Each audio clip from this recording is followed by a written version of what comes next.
to Casually Dressed and Deep in Conversation with me, Greg Chalmers. CDDC is sponsored by Pizza Daddy, Lanarkshire's #1 American-style pizza parlour. To stay up to date on new flavours and promotions, then get connected on the socials. The Instagram handle is @RealPizzaDaddy and the website is www.thepizzadaddy.co.uk. To see what we're getting up to here at Casually Dressed, then you can find us on Instagram with the handle @CDDC Podcast, and on Twitter it is @PodcastCDDC. Also, as you're watching this on YouTube, then please hit those like and subscribe buttons. And with me today are Scottish pop duo AbleFaces, Jack and Mark. How you doing?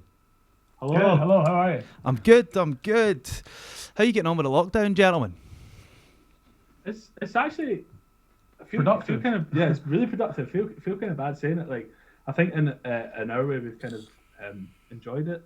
Yeah, I guess as much as we can, because we've got a little home studio, so we've been able to just like get loads done because there's been absolutely no distractions. Yeah, and you're not allowed to go out, so you know we have done more work in the last couple of months than probably any other couple of months ever. Making the most of it. Yeah, but obviously I feel very lucky because it's a time that so many people are. It's like really shit for a lot of people, and I feel like because we're lucky enough, you might as well make the most of it and get stuff done. Yeah, totally. So, for anyone who doesn't know, you're brothers. That's why you're not breaking lockdown by hanging about the... No. We live together. We live in the same house. We're not breaking any rules. Right, cool. So, again, for anyone who doesn't know, who doesn't know about AbleFaces, how did the whole thing come about? 5 years ago now, we were... Jack's a few years older. You'd been in bands and I'd sort of been like around doing things, playing music and stuff, but that all sort of came to a close, and then we started doing stuff together about 5 years ago when I was old enough to start playing gigs. Yeah, it kind of happened naturally because when you're living in the same house, you'd like just naturally start playing tunes together or whatever. And we've always been really into, like, we both sing, so it's always been like about vocal harmonies and all that kind of thing. And it just started messing about in the house, and then decided to try and take it a bit more seriously. Yeah, basically. Well, listen, it's like two siblings getting on with each other. That's kind of difficult enough without having to work with them. If I had to do it with my sister, I'd kill her. I remember the people that have said that. I know. I think a lot of it is the fact that when you're making anything or a business or whatever it is, when you're making music with somebody, like, it's very like intense, and if you aren't in an environment where you can like be honest with each other, it doesn't really work. Yeah. And I think because you've got that kind of sibling thing where you can literally say anything, and there's no kind of hard feelings and all that sort. I think that makes a big difference because it just kind of cuts the bullshit. Yeah, I feel that. It's funny though because we write with a lot of people, quite a lot. It'll be like the 3 people in the room, so there'll be a third person that's not a sibling of ours, and it's so funny how like a lot of the time they can't believe how blunt we are with each other. People like, are that shit. Yeah, because people are so like, how do you just? Everyone's very like polite. Yeah. A lot of the time it's very like, yeah, that's a good idea, but maybe we could try. And we're just like, nah, it's shite, mate. Like something else, which is I think it's really helpful. It gets things done quicker. Well, I suppose you're right. You're cutting through the bullshit, really. Yeah. So is it just the two? So is it just the two of you, or is there a third untalented sibling? Yeah. Just the two of us. The dog? There's just a sister we keep under the stairs. She doesn't get out much. There's not another sibling that we're aware of. So, who does what in AbleFaces then? So, is there one of you who focuses more on songwriting, the other one's more singing or playing guitars or whatever? Most of it, we're both like in the studio working and stuff, pretty all the way through together. Yeah. It's quite 50-50 with everyone. Mark does a lot bit more of the sort of lead singing because his voice is a bit more distinctive than mine. And then I do a lot of the kind of backing vocal stuff, but it's very 50-50. We're both in the room the whole time kind of thing. And in terms of writing and in terms of the production and stuff, we just do it all. And the great thing about like the modern way of making music, where you've got like a little room and you've got all the instruments, you don't. It's not really the old school thing of having a drummer or a bassist. You just gotta do it all. Yeah, I suppose it's probably more productive in a way actually, because you don't have. It's not like a battle of the egos. If you are working with a full band, and the drummer's always an arsehole. He used to be the drummer. I was the drummer. I knew there was something I didn't like about you. No, you're right. Yeah, so I suppose you can kind of. I mean, there's. I think the first time I ever kind of heard anything like that was Daniel Bedingfield. He produced "Got to Get Through This" in his bedroom. Oh, really? I didn't know that. Yeah, and that's the first time I'd ever really come across, someone being able to put all the parts of a song together and produce it themselves. You know what I mean? But you're right. It's probably more and more common now. You even look at Cool Kid. When I was talking to Ryan, do you know what I mean? He said the exact same thing as you. Actually, he says he's just got incredibly productive during lockdown, and so lucky for that, because if it was even just 10 years ago, it'd be much harder to get anything done. And I suppose you can hone your act a bit more just now because you're not able to gig.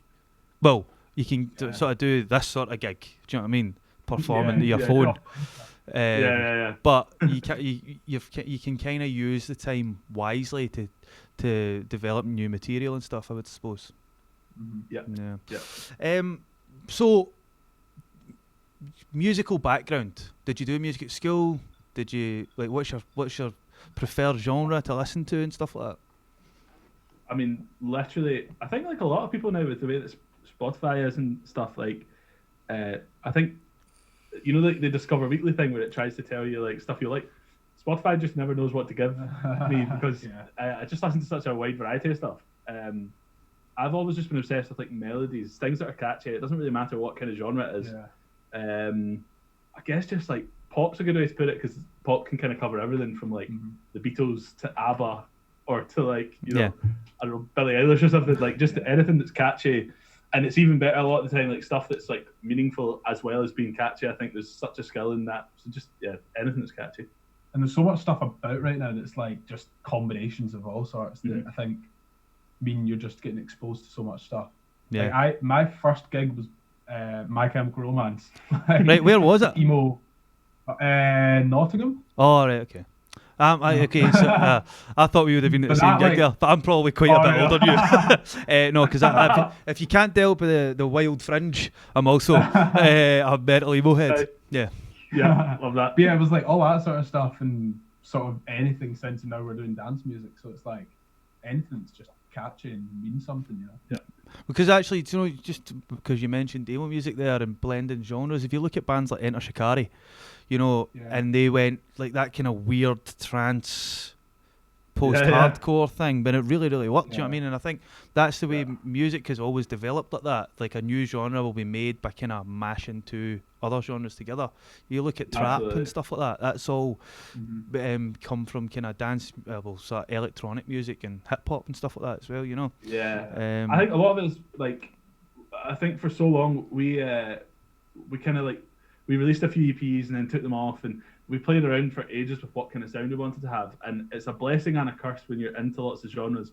And when you've got the luxury of time and a space to make music, you could just end up going down so many rabbit holes of different genres and playing around with stuff. Yeah. But it's great. I mean, that like I don't think we've ever really thought in like genres because it just seemed. I know it's such a cliche, isn't it? Like I don't really think in genres. Like my music is like I don't really. I span the genres. yeah. I don't really like that at all. Maybe you think everything in all genres that we do is shite, but like just like I think if you've got like lots of different influences, it's most fun when you can just combine things. Yeah, definitely. And like I said, it's how new things are made, what I did want to ask, AbleFaces isn't a name that would come off the top of your head, right? So where did it come from? Where did it come from? I wish we had a really good story for that. Yeah. It was we spent ages trying to come up with a band name because we've been rehearsing with two other guys, two really good mates called Danny and Ben of ours. It was the four of us at the start, and we'd been rehearsing for about 6 months, just writing tunes and stuff. And we knew we were going to like start gigging, and we needed a name. And we had a note on the iPhone that had like loads of band name ideas, and we couldn't even remember coming up with it. But AbleFaces was one of the ones that was written when we were looking back. And we thought it was quite cool because it doesn't sound like. I don't think you can really work out what. It doesn't sound like a specific thing. Yeah, I don't think if you're called like something that sounds really dark, people think the music's going to be dark. If you're called something that sounds really flowery and poppy, you sound like an indie band or whatever. It just sounded kind of like a bit quite neutral, which I thought was quite cool. Yeah, I would agree with you, because when I read it, I was like, maybe I'm pronouncing it wrong. Do you know what I mean? AbleFaces or something. Do you know what I mean? But it stands out. It stands out. I did think there might have been a story behind it, mind you. Like somebody might. Well, the other thing that we thought about actually was we thought about the alphabet, because back in the days in 2015 when you'd go into HMV, I remember we talked about like when you go in and they're all done alphabetically. We wanted something that would be at the start. And on iTunes, Spotify, anything when you're so the top AB for Able. We kind of thought that would. It's worked wonders for our career. Listen, it didn't work for HMV either. So I don't know. I think it's that thing like if the Beatles hadn't used that name and you said you were called the Beatles, people would be like, what? Yeah. But then it just all of a sudden, once you hear a song or whatever, you just Jack's now comparing us to the Beatles. Talking of ego. I know. Spanning genres. Do you know what I mean? I'm going to stop. So, talk me through your writing process. And I'll tell you why, because I was a bit of a musician when I was probably the same age as, around about the same age as you. But dance? No, just singer and play the guitar. Cool. Yeah, that was another life ago. Yeah, I'll tell you how long ago it was. Deep cut V-neck t-shirts were in fashion, right? That's how long ago it was. That was a dark joke. At the same time as, remember everyone was wearing rosary beads? I was that guy. Nice. Yeah, so I'm always interested in finding out what people's writing process is, because when I was speaking to Ryan and I was speaking to Emily, what Ryan and I were kind of similar. So I would always write the hook first, and then try and build things round about it. But Emily, she didn't. I can't even remember what she did. Something peculiar. I think it may have been something to do with mood boards or something. I don't know what the fuck that was. Anyway, so how would you describe your writing process, and how does it work, like delegating bits and pieces to each other? I think it depends on because we kind of, I guess, in what we've been doing for the last kind of 6 months to a year is like we write stuff for our own artist project, AbleFaces, and that's usually the two of us, just the two of us, or the two of us and one other person in a room, and it's very kind of old school organic. Or we do the DJ thing, which is totally different. Yeah. Do you want to describe what we do with the organic? I think, you've had enough of being wanky. I'll let him go. We're usually like melodies and the hooky stuff first. You know, I always put more thought into that, and when I'm listening to stuff, I always hear the melody before the lyrics and everything. I think it's the catchy part. Was it Ryan Tedder in an interview saying, you never hear someone talk about, you know, that song with these lyrics, it's always, you know, the song that goes da da da or whatever. Oh yeah. Sticks in your head. It's never remember those lyrics. So I think start with that, and sometimes with the DJ stuff it's more like that, because obviously it's so important that you write an entire melody and then find words that fit and mean something to go with it. Whereas when it's artist stuff or you're writing for someone else, more singer-songwriter, the lyrics matter more. So it's like with one of at the same time. So one of our favourite people to write with is a girl called Luna, and she's class. She's I don't know how many songs we've done with her now, and the way that we work so well together is that Mark and I sort of have this weird language where we sort of just sing bullshit words at one another. You know, and we're like, oh yeah, just scatting each other. And so it's just like bouncing ideas, and we'll talk maybe a little bit beforehand about what we're thinking to write about, and then Luna's great at just sort of sitting there.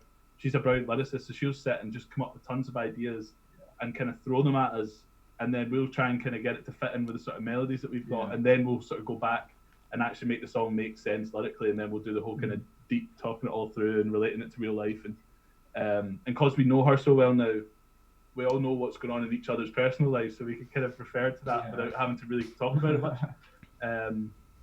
So yeah, I guess that's how we do that. Yeah, I think it helps as well, conversation at the start about roughly what you want to write about, even if you end up going completely away from that. Mm-hmm. Quite often, like, have a big chat and then it comes quite easily. Yeah. The lyrics. Yeah. With having the conversation, writing all sorts of bullshit down, just notes and lines and everything, and then some lyrics will appear from that if you keep writing stuff. And then the difference with the DJ thing as well is it's such a fun thing to do because it's all about just getting, like, there's such a skill in you've pretty much some of the DJ stuff we've done, we've literally had like maybe 4 lines in the whole song, so you just have to make them absolutely airtight. The lyrics have to be so tightly rhyming with each other and all that, and the melodies have to be so, like, spot on. So, like, with the latest one we had out with Marc Benjamin, which is called Show You Love, I think we literally wrote that in probably about 4 stages because they sent us like a 30-second clip of the start of the instrumental and asked us to write something for it. So we wrote the verse, which is bizarre because then you don't know where it's going to go after that. But we just wrote the verse and then sent it back to them, and then they were like, all right, can you try this for a pre? So then we tried a sort of pre thing, and then about 2 months later we kind of thought we'd finished it, and it used to have a big drop, and then they were like, actually, we want a hook. So then they sent us like again, and then we added the next section, which ended up becoming the kind of chorus bit. So with the DJ stuff, it's so different to the kind of old school sitting in a room and talking about your feelings. So actually, just when you were talking about that Marc Benjamin track, as I said to you earlier on, I'm a fan, big fan. Thank you. Like, I swear to God, man, it's an I genuinely think that it's like an Ibiza banger. Do you know what I mean? I swear to God, man, I can see people, see folk getting out their bin, watching the sunset. Do you know what I mean? Listening to that. That's the dream. That's the dream. Who is it that's singing on the verse then? That's me. Yep. I'm on the verse. Okay. And I'm in the background singing the high bit. Singing the octave above. So who sings the chorus? So that's a girl who's Dutch called Babette. Right. And she's amazing. We've actually another track that we've done with Marc Benjamin that we're working on right now. She's singing the chorus of as well. She's got a brilliant voice. Yeah. And we initially sang that drop, and then he was like, "We try it with female singing it," and then he sent it back. And we're like, ooh. Yeah, we tried a few things with that because we initially had it with just Mark's voice, the way the verse is, and then they were like, it doesn't sound big enough. So then we tried this whole kind of stacked vocal effect where I think there was about 20 of our voices doing this sort of different weird harmony thing over it, and that didn't quite work. And then they had the idea of getting her to sing it, and it just all of a sudden was like, oh, this sounds perfect. It's powerful, man. It's just like when the first time I heard it, I swear to God, it was really, really good. Because I also liked Horizons as well. Oh, thank you. Cheers. Yeah. That was the first one we did with Mark. We did that about 7 months ago or something. Yeah, and then. So how did that whole relationship with Mark come about? Through a publisher that we work with that sends out like a bunch of instrumentals from different DJs, and that one came through, and we. It was Horizons first. It was like a rough version of the instrumental, and we put the vocal on that and then sent it back. And I think the same day it was like, cool, can you send over the vocal part for it? And then a few weeks later it was, here's the final song, sign this contract. It was like, okay. Literally, yeah. And then just off to the bank, lads, wasn't it? It was quick that came together. It was quick, at the start.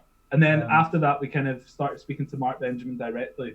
And we've since done, I think, 17 tracks with him now. Oh, wow, really? Yeah, we're literally, it's so funny. We speak to him like every single day over WhatsApp or phone calls or Skype or whatever. Because we've done a bunch of other tunes with him that we sing on, but we've also done a few that other people are singing that we've just written with him. So it's ended up being a really great relationship. He's a really cool guy. And super talented. Yeah. Is that on Heartfelt Records, yeah? Well, no, so he's signed to Spinning Records, and Heartfelt's one of the labels that they've kind of got. Ah, right. So okay. the Horizons come out on Oliver Heldon's label, which is called Hell Deep. And then... Spinning have like loads of sub-labels. Right. That most of his stuff gets released on, but... Yeah. So Show You Love is Heartfelt, but I think the other ones... Don't know yet. Well, they're all kind of unconfirmed at the minute, so don't say too much. Don't listen. Don't drop the hammer, man. Don't drop. No, we've not got any concrete next thing. We've got a few hopefully. What were you going to say? One that we've got we've done a cover of a song, which we kind of wrote new verses for, and then we recorded the original chorus. It's a big song. For legal reasons, we cannot say it. We're still working on the rights for it. Yeah, they're trying to get the copyright clearance right now. We've been waiting for the copyright clearance for 4 months. Wow. And we're desperate to get it because it's really good, man. We did that with Marc Benjamin, so we're hoping that we'll find out soon if we've managed to get it. Hopefully they get the clearance for it. Do you know, it's a shame that this lockdown thing's happened, because you could have been out in Ibiza this summer doing the live vocals on it on stage at Ushuaia or something, man. I know, imagine. I know. Oh, that's a dream mare in it, man. That's the thing is, like, Sam Felt, because it's his label Heartfelt that released the last one. Sam Felt's played it like 3 or 4 times. On like the live club mix. stream. And I'm assuming like if it wasn't for lockdown, that would have been at an actual gig rather than just like a live stream. Which that's when he was. It looks like he's in like a garden or something, innit? I think it's it's like his roof. He's got nice gap. Nice place. He's not in a doku, is he? Do you know what I mean? No, not quite. No. But because they changed the drop on it, didn't they? Yeah, so that's the club mix actually. So that comes out on the 22nd. Yeah. Cool. Because I'm sure it would have been played at Tomorrowland or something like that, man. And that would have been cool. I want to see like a video of song getting played by a big DJ at a big festival, which is the only downside of this, I suppose. I know, it's just guys in their bedroom losing their mind. I know. It takes away from the effect when like whoever it is. It's so weird because like it's obviously like the lockdown is such a bizarre thing. It's hard to actually get your head around the fact that it's not a single person in a club anywhere in the world. Yeah, I know, and it's also, I don't even think that there's going to be as many venues and clubs. Do you know what I mean? Once this all lifts, take ages. Yeah. And I think that like everybody is just quite concerned that venues like SWG3 are really going to struggle to reopen after this. You know, because it's such a huge venue, disaster. And the costs are so high to keep the doors open. You know, they've got to continually have it open. I know. And I think when this all eventually does lift, it's going to be, the landscape's going to have changed for sure. Yeah, I know. I think the dangerous thing is telling places and bars and clubs and whatever that they can open with half capacity and stuff. 3 pints, 3-pint limit. Yeah, places can't afford to do that. I know. Yeah, where you can have like 20 people in a club. No, nightmare. Do you miss playing live just now? Do you missing the gigging side of things? Yeah, it's we're usually playing in bars and stuff at weekends, most weekends, which also isn't helping financially. But, it's a shame to not be playing live because we're used to it now for a few years. Every week we're playing 1 or 2 gigs. And the summers like particularly busy. Yeah. Usually. Random festivals and things on and stuff. And the Edinburgh Fringe as well being cancelled. We usually play that. No.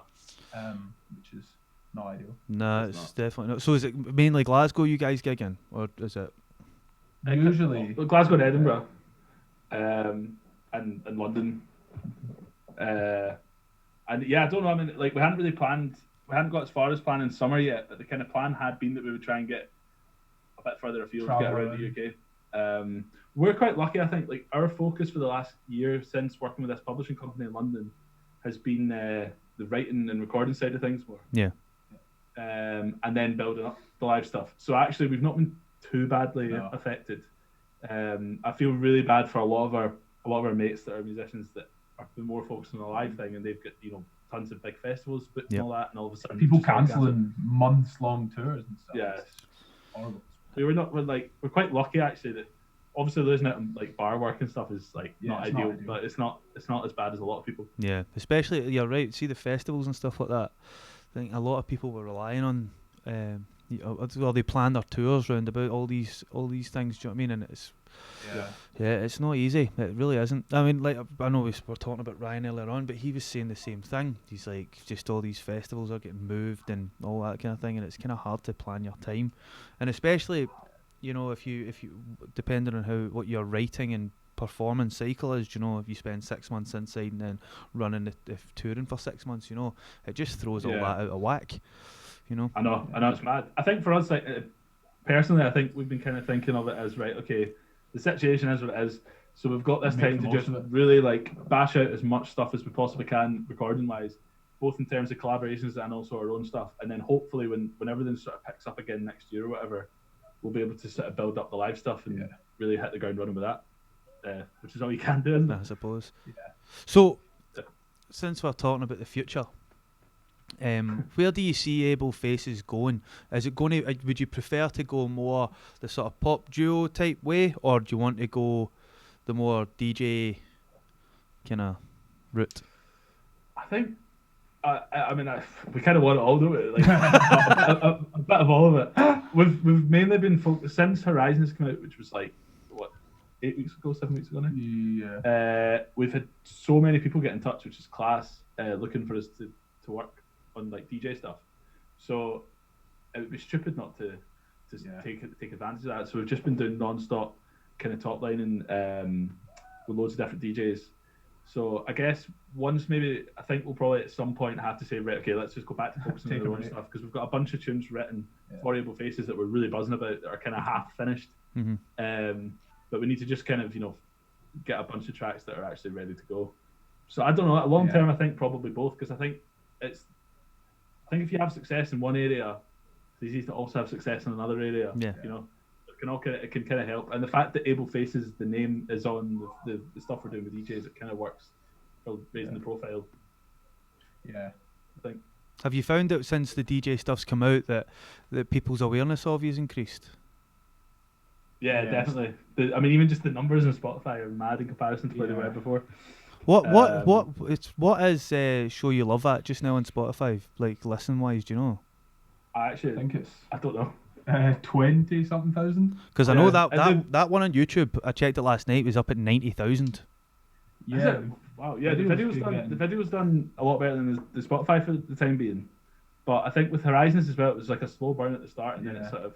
I think Horizons is like close to 250,000 now. Yeah, I think it was like the first month it got 100,000, and then within the next like 2 weeks or something, it was another 100. So it's strange the way Spotify seems to. And it's not that. I think it's something similar on Apple Music as well, which is amazing. Yeah. It's class. See that? I mean, that's got to be. You've got to be chuffed to bits with that, especially you're a couple of young guys. You know what I mean? You've not been in the trenches that long. To be getting numbers like that this early on is pretty good. Yeah. Yeah, it's class. I mean, really, feel really lucky. I mean, I feel like we've worked really hard for it, but equally it was really lucky the way it all worked out with Marc Benjamin. And the most exciting thing is the fact that we've got other things in the pipeline, and it's not just that one thing that we're sitting what the hell happened? I know. I don't. Yeah, it's cool. I mean, the numbers. It's like a cliche, isn't it? About I don't look at it. I don't. Of course, you kind of like do, but only. I think for us at this point, it's just like it's just an amazing way of getting to work with other people. Mm-hmm. Yeah. It's also the timing of it with them getting released being so lucky, because Horizons came out like within a couple of days of lockdown beginning, and since then we've been getting different DJs getting in touch, and we're now saying we've got loads of time to do stuff. Whereas before, obviously, when we're gigging and everything, it's different with times and stuff, but we're now just free to record anything all the time. Because I think, see the numbers as well, you're kind of right. You don't want it. It's like almost, when people put stuff up online, they tell you don't read the comments, right? But with the numbers, I suppose, maybe not dwelling on it, but at least then you're going in the right track. If you were putting stuff out there and it was like 3 views, then you'd be like, we should probably think about doing something different here. Do you know what I mean? Yeah. Yeah. I think Spotify is funny. You can't overthink it, because for example, we released a single in January called Start Over, and then we released the piano version in February. And the piano version was meant to be this little extra add-on that we just self-produced. We didn't work on it with another producer on it or anything, and we didn't really do any sort of promotion for it. And it's now doing better than the original version was. On Spotify, so you just don't know. So you can't overthink it. I think you can definitely get yourself into a trap of, like, if you release something and it does quite well, and then a few months later you release something else and you keep looking at it, like, it's not done as well as that one was, and you overthink it, because Spotify is so down to luck a lot of the time, but getting on playlists. Oh, is it really? I think a lot of it seems to be very random, with like different songs will get on different playlists, and some of them will get lucky with being at the right time on a few, get a lot of streams, so they'll get put on bigger playlists, and some songs will just fall by the wayside. Well, also like you just don't know what's going on. It's not all about the numbers on Spotify, because the song that I guess with Spotify we've had the most success with was a song called "Enough for You," because that was single of the week on BBC Scotland, and it got used in some sort of sync thing. We still don't Really exactly know what it was. We just saw in our PRS statement that came out last month that it had been used in a sync thing on TV or something. What, like an advert? I think so. I don't know. Yeah, like that, it was but just it in just like says the like royalties that just other said that sync, and they didn't know. We told them like, what is this? And like, yeah, they don't know. They're trying to like but, track it down. It's weird, but so that's not done as well as some of the other ones on Spotify. But then it's made us more money in the real world. I guess it's doing more. It's made us a bit of money. That's it. Down to brass tacks. I wasn't going to say that. I was trying to make it sound like. It's funny though how it is like you, the same people writing and producing the same number of songs, and some of them will have 10 times as many listens as the other ones. Yeah. Like they don't just all happens. I think it's keeping busy with releasing stuff regularly so you don't dwell too much on it. Mm-hmm. Yeah, because if you only release one thing and then leave it ages, it's like this needs to do well. Yeah. Whereas if you're releasing regularly, it's like, oh well, we'll move on to the next one. Yeah, I thought. Yeah, definitely. So, do you work with different producers, or do you work with the same, maybe one or two? In terms of producing, so we do most of the production ourselves for our own stuff, and then we work with a guy called Tom Gibson who's based in Southampton, who's great, and he just kind of basically polishes it off and then mixes and masters it. And for anyone that's not like a production sack like us, mixing and mastering is basically just like making it sound like polished. So we could kind of do the fun creative part of production, but we're not as good at the sort of technical kind of finishing it off. And then with the DJ stuff, that the DJs do the production and we just do the vocal stuff. No. So I know a wee bit about that my dad used to own a record label years ago. Oh, cool. So my dad was the first ever guy to record Wet Wet Wet. Oh wow! Nice. So I have got really Wet Wet. I've got the receipt for the first ever recording. 40 years, no, probably longer than that. And it was £32. Wow. Marty Pella was 16 at the time. And my dad, he recorded Deacon Blue and what else did Texas and wow. Yeah. So like that I kind of know what you're talking about. But my dad was into it, like, see when it was analog gear. Yeah. Do you know what I mean? He had this massive tack desk that was like, I don't know, about 8 feet long, and and the studio was on Sucky Hall Street. Nice. So that's where I was brought up. I was brought up in this recording studio, man. That's really cool. Yeah. I think when you've not really done it as much, but when I was in bands at school, it was like the absolute highlight here was, saving up and paying to go in for 2 days or something like that to work with a producer in a proper studio, and that felt so like, exciting at that point. So it's I guess it would be nice sometimes to actually be able to go into like a big fancy place, but I think the problem now, it's not sustainable for small artists or anything to do everything in a studio that you're having to. It's so much money. It's also just so like musically, it's so much better when you've got the luxury of you don't have to get it right loads in the first hour. You know what I mean?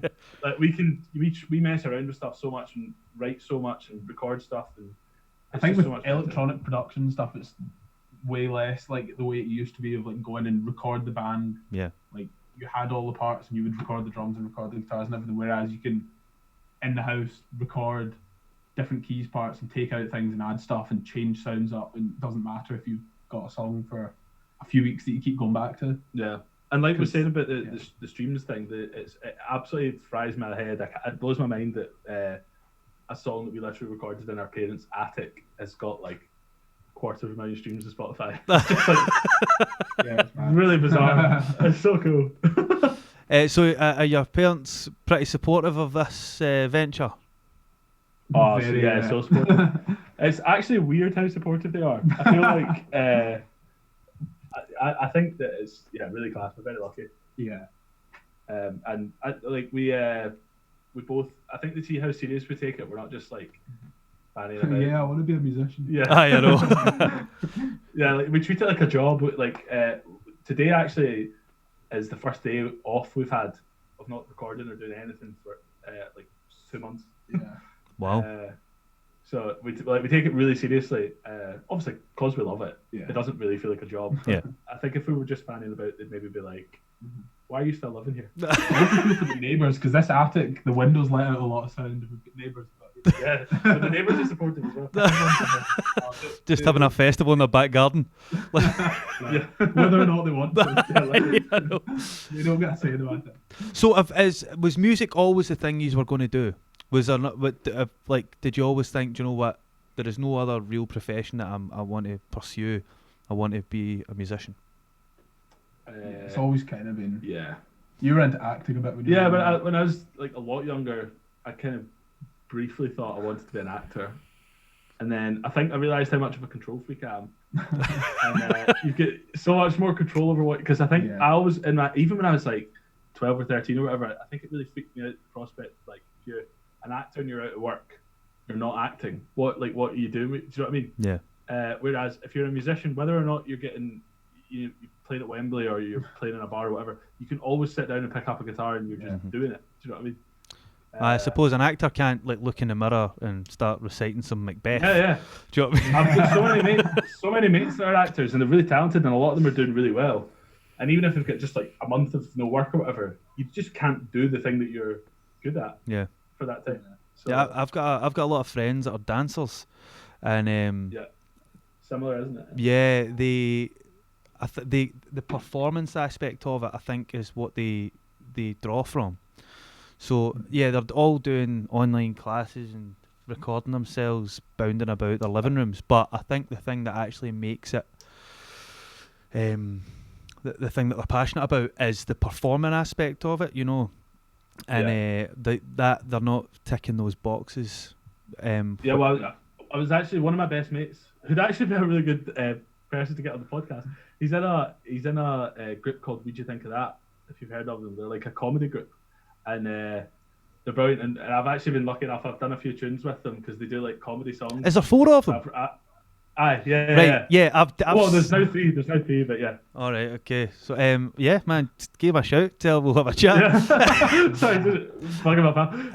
But I know I was chatting to him because he writes a lot of it, and he's a bright writer, and he takes that really seriously. But he was saying it's really hard right now because even though you've got all this time to sit and write, you don't really know what you're writing for. Yeah. Because it's not really that clear when you'll next be able to perform it. Yeah. Which is bizarre, but yeah, no, it's always been music. Yeah, I think. Yeah. That's fair, dude. Because like I suppose the other thing that I think has really come out of all of this pandemic stuff as well is that artists are having to really up their social media game. Yeah. Like to the point where you're like, give it a rest. Yeah.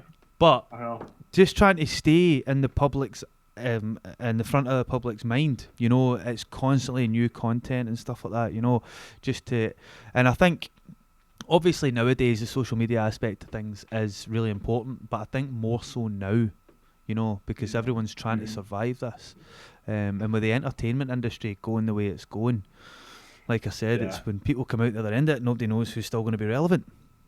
I know. Yeah. We've been quite lucky actually because we've had the 2 singles getting released in quick succession with Marc Benjamin. The labels have provided a lot of video content and stuff like that. Mm-hmm. So There's actually, a lot of stuff to post about. Yeah, it's been quite good because we've had quite a lot to post about. Yeah. Because otherwise, I don't know what we'd have been doing because as I say, we've literally just been coming up to this little room in the attic for the last 2 months. That gets pretty boring and pictures just, like, pretty post quickly. the same pictures. You do Instagram every day. Because I had a look at you when I was looking at your Instagram, it was just like one of the 2 of you like sat at a keyboard. I know. Yeah, there's that. It's like, what do we do now? Yeah, we're quite limited, which again is a shame about this sort of gigging thing because summer there's always lots of great picture opportunities. Yeah. And you're all over the place, out and about. But we're quite lucky. We've not actually done a live stream yet. No. We're talking with one of the bars that we play with a lot, and they were wanting us to do one for their Facebook page and stuff. So I think we're going to do that. But there's so much of it. People like. I think it's been quite good though. There's been so much great stuff online. Yeah, I think Ellie did. She did something fairly recently. Yeah. So she just released a single. Yeah, Breath. She released Breath. Yes. Yeah. Yeah, it's class. But yeah, I don't know. I think people were moaning about it, but I think it's understandable because, as you say about like dancers and stuff, like creative people want to be performing. Yeah. And it's the only way to do it right now, I guess. Yeah, it's just but it's such a strange thing because you're just dancing to your phone. Do you know what I mean? Yeah. You don't get the It's so adulation weird. out of it that you would normally get, I think. Yeah.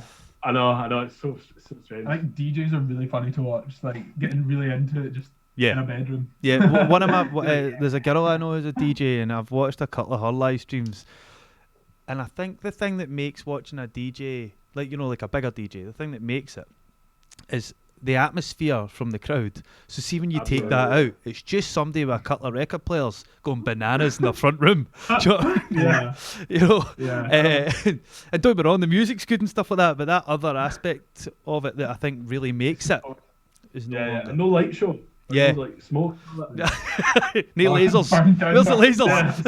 Exactly. Yeah. So bizarre.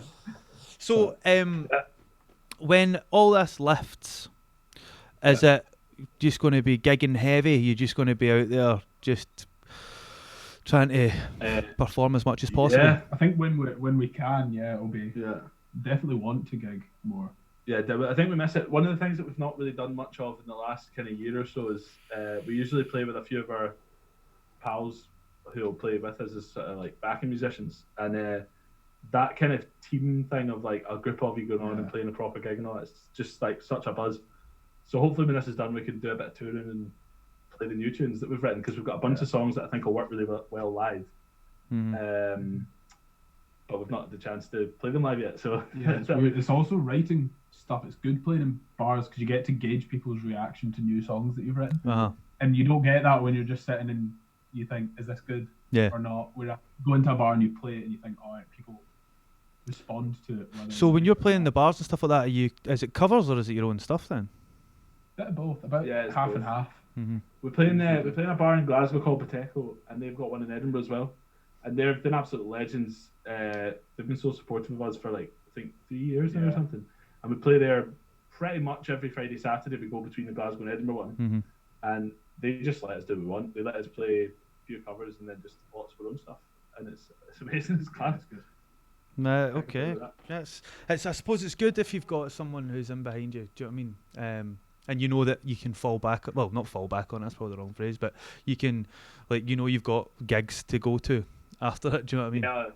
Yeah, they've been class, and it's amazing because obviously it's an expensive thing to start. And a couple of years ago, when we really were trying to build the studio space, like take it seriously, we like the gig money is amazing for that, like getting all the equipment you need and everything. So how long has it taken you to build that studio then? Well, there's like I'm just looking around. There's mics and stuff that we probably got. Yeah, we've had some of that stuff for 5 or 6 years, and then like the like proper like decent plugins and the speakers and stuff for maybe like the last year. Yeah. But there's a never ending list of stuff Oh, that you of want. course. Yeah. But we've kind of got it to a point now where it's like really functional, and we can. I don't think we need anything else. Anything else we get now is just a luxury. Yeah. You still want them though. Still want more stuff. Yeah, I want another keyboard and I want another guitar for no reason, but just because you want one. It's a totally mad career path, really, because all you're doing is trying to earn more money so you can just go and spend more money on music. It's just mad, but it's great. It's like our little like haven. It's great. Yeah. So how many hours a day are you spending in the studio? Or is it quite a lot? Yeah, I don't know. I guess like maybe start about 10 till maybe 7. Oh wow! On average. And is it like somebody wakes up the other one, or is it like eating breakfast and then it's all the way up the stairs? Pretty much, we just like go down and have breakfast and then go up. I mean, it depends. Obviously, like sometimes the day will go. Like if you're really into something and you want to get something finished, you just go on longer. And other times, you know, it's only a few hours. Yeah, but it's great. I mean, it's good being like two of us, because if it's just one, I feel like you could just get stuck staying in for ages. But because there's two of us, when there's like writing and record something together, and then when there's editing to be done or recording an instrument or whatever, you can, like, the other one will go off and go for a run or go and have lunch, and then you'll swap and whatever. So taking a lot of breaks, I think, helps. Yeah. And we're way more productive because we can do that and still get the same work done, but you're not. So you can work later into the day, I think. Yeah, we're really lucky that we live in the same house right now. Well, because I suppose it's kind of like historically when bands went to write an album, they would go away to like a farm conversion. Do you know what I mean? And they would all live with each other for a period of time to write the album. You're basically just living that all the time. Just live that all the time. Well, it's funny, we'd actually talked about that because we've always got so many things on the go, and life just gets busy, doesn't it? Like, it's difficult when you're, even though we live in the same house. And we'd actually planned to go away this summer for a while to do that. Like, get a caravan or something like that. So, a wee two-bell? Yeah. Well, you see, genuinely, we went away with the person I was saying about earlier on, Luna, and then a few other people that are also legends, Holly, Alex, and Gracie. We went away with them to a caravan in Skegness. And, that is the ultimate cliche, by the way. That is. I know, but it was class. I don't think we left the caravan for like 3 days. Yeah. Because we got up and just like wrote songs and then played them back at night. It was absolutely class. And so you get so much done because you're not just like distracted by doing other things and being on your phone and all that. When you've not got computers with you as well to write, so you just go and write songs rather than spend half an hour looking at a snare sound and all that. Yeah, that sounds amazing. I'm not writing a song yet, but I was really lucky. I did a course that finished last June. That was at a place called the Songwriting Academy in London, and it finished off with a week-long trip to Spain to do a writing trip. Oh, lovely! Which was absolutely amazing. And it was like that again. It was like you were just completely living and breathing it. We were staying in this little kind of like mini village in the mountains near Malaga, and you just didn't leave it for a week. And all you did was get up and like eat breakfast with everyone, go into groups, write tunes, and then come back and play them back at night, and then just get drunk. That sounds like the best time ever. It was so, and the quality of the music was so good because there was just no distraction, and it was such a positive kind of like environment, and there was a lot of like brilliant writers on, which obviously helps. But that was amazing. I really want to do something like that again. Yeah, when lockdown's done, not breaking any rules. So, before we finish up, gentlemen, who would your ideal collaboration partner be, apart from each other, obviously?